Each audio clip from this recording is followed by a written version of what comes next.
Hi Greg, this is Dan from the Purple Golf Academy. Now I'm going to have a look at your swing from your weekend at Neffin recently with the Society. I'm going to have a look at your tee shot here and see what we can identify in your golf swing and see if there's a few things that we can help you with.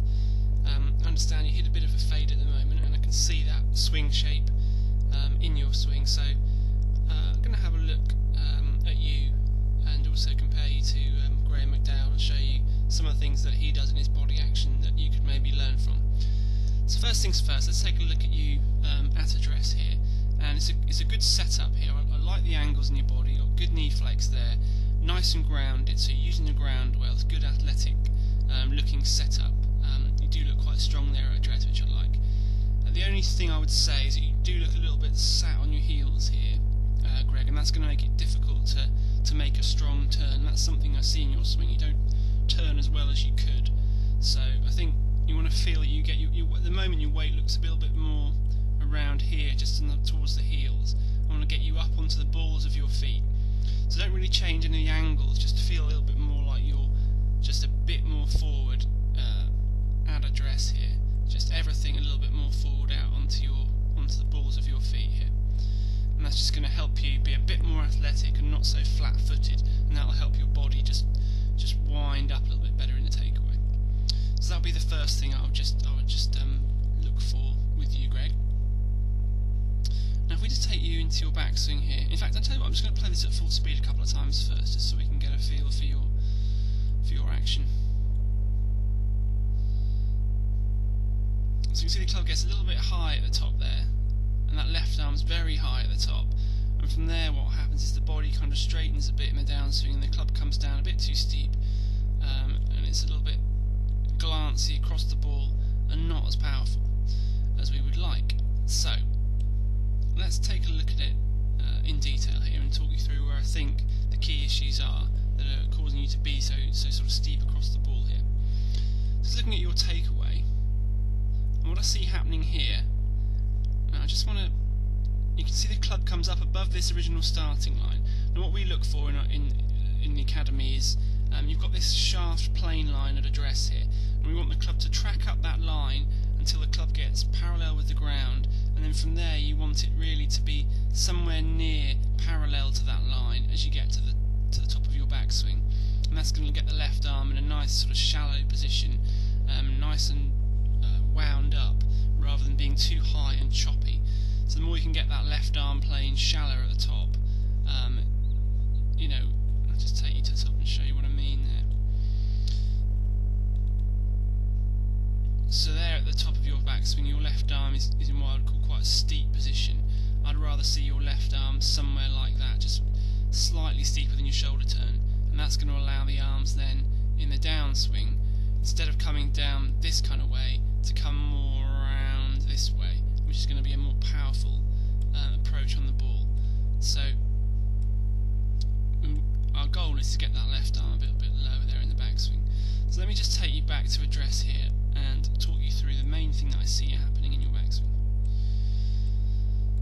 So off the ball, the club comes up a little bit away from that line straight away. Now from here, what I want you to do is if you look at the centre of your sort of your belt buckle and the centre of your chest here, just watch these frames. I'm just going to go back and forwards a few times here. And what I'm seeing, look at the hips there, I think you would agree, there's not a lot happening. And the chest as well, apart from going up, it's not really doing a whole heap. So what that means is you're not really turning in your backswing there, Greg. It's just arm lift. So you're not winding up, and you're not creating a lot of power, and you're also promoting quite a choppy swing because the arms are just going up in front of you too much. You're getting too high, and from there they're just too high, and they're just going to chop back down the ball. So what we need to get you doing is turning better in your backswing. So first things first, you just need to make sure your setup is promoting a good turn off the ball. So I've already said let's get this weight onto the balls of the feet. The other thing I'd like you just to check from the other view, from face on, is to make sure this right hip is nice and forward towards the target. I'm just going to pull up another swing here just to illustrate what I mean. So let's just find a good example for you here.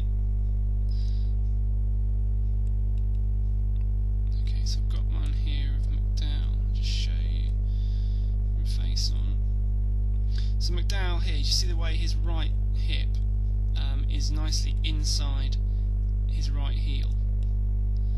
That allows his hips to turn nicely in the backswing. So make sure your right hip is not kind of back here somewhere over your right heel. Get that right hip nicely forward, and that's going to allow you to make a good turn in the backswing. So that's one of the keys I want you to look for. Now,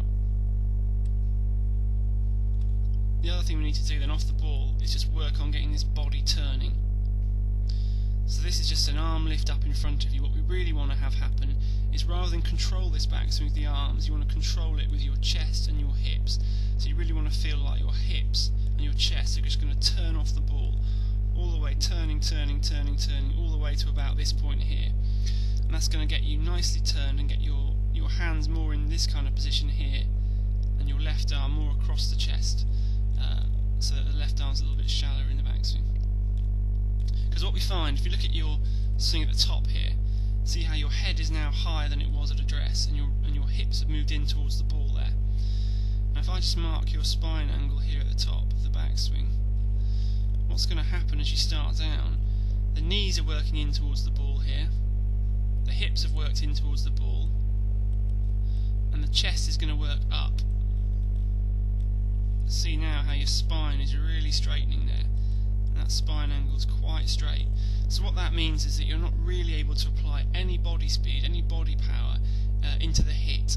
You know, your body weight is either moving out towards the ball or up towards the sky, whereas you want it rolling down towards the target. So all that's happening from there, because the arms are out in front of you, you're just going to scythe those arms across the ball there and not really get any body power or body speed into the ball. So you're losing out on a lot of speed here, Greg, as well as that good direction, because the club's coming a little bit from across the ball. So what I'm going to do now is I'm just going to pull in a swing of Graham McDowell, which I think is quite relevant to you here. Now he's got a slightly unusual action, but actually his body swing is excellent, so it's a very good model for you to have a look at here. So now I'm just going to mark a few things on Graham here which we've referred to with yourself, Greg, just to show you what I mean. Okay, so good setup, similar to yours, but you can see he looks more on the balls of his feet here, so it's more of an athletic start. Now, first move here, you can see the way that club actually moves sort of beneath that starting line, so he's keeping that club very, very close to him. And if you look at the hips and the chest in his takeaway here, you can see just how much they're turning all the way to this point. It's just turn, and the arms just really go along for the ride. It's not an arm sort of dominated backswing. He's not just lifting the arms up in front of him, he's actually using the body to control the backswing. So the result of that is he gets his left arm very much across his chest here in the backswing. And you can see just how shallow that left arm is at the top of his backswing there, almost matching up to the plane of his shoulders, and that allows his arms to come from a nice shallow position in the downswing here. So that's definitely something you can really learn from, Greg, in this. So it's just a nice strong turn of the hips and the chest off the ball, and keeping that club nice and close. So the feeling is that the butt of that club, the top of the grip, just stays nice and close to the body as you take the club away there. Okay, so you can see at the top here, his head is actually lower than it was at address, which means he's really winding up and using the ground. And if I just mark his spine angle here, you'll see how well he maintains that in the downswing. So what I want you to notice here, in this halfway down position, you can see just how much his backside is out behind him still.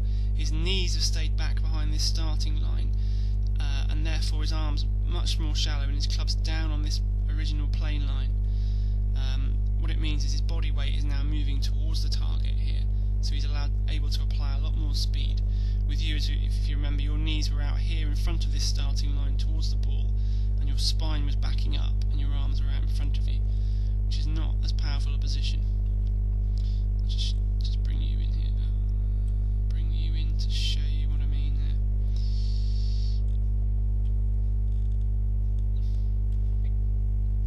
So off the ball, not as much turn as McDowell here off the ball, you see is just an arm lift off the ball. Increasing height, the hips are coming in towards the ball, and as we start down here, So the hips, the knees are working in towards the ball, the hips are in, which forces the chest back and up, and the arms are way out in front of the body there. See that left arm is significantly away from the body, whereas with McDowell here, you can see the left arm was much more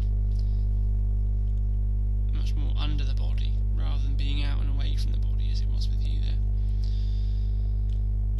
So really interesting things that Graham does with his body action there, and you can see in his through swing, Greg, the way that his hips kind of remain much closer to this starting line at the back there. So he's really wound his body towards the target, whereas with yourself you can see much more of a straight line look to your body there than with McDowell. Your hips are way in towards the ball there. So just to boil all of that down for you, Greg, get a little bit more sort of onto the balls of your feet, more towards the toes of the dress. Make sure that right hip is nicely forward inside the right heel from the other view, so that you can really turn. And then just feel it off the ball. It's the belt buckle and the chest that are really going to turn off the ball, and the arms are just going to come along for the ride. So you don't want this right elbow going up and the butt going up in the first move. You want it to go more around the body and keep this grip end closer to your right thigh as you take that club away. That'll get your left arm more across your chest, and you'll be a lot more powerful and shallow into the ball.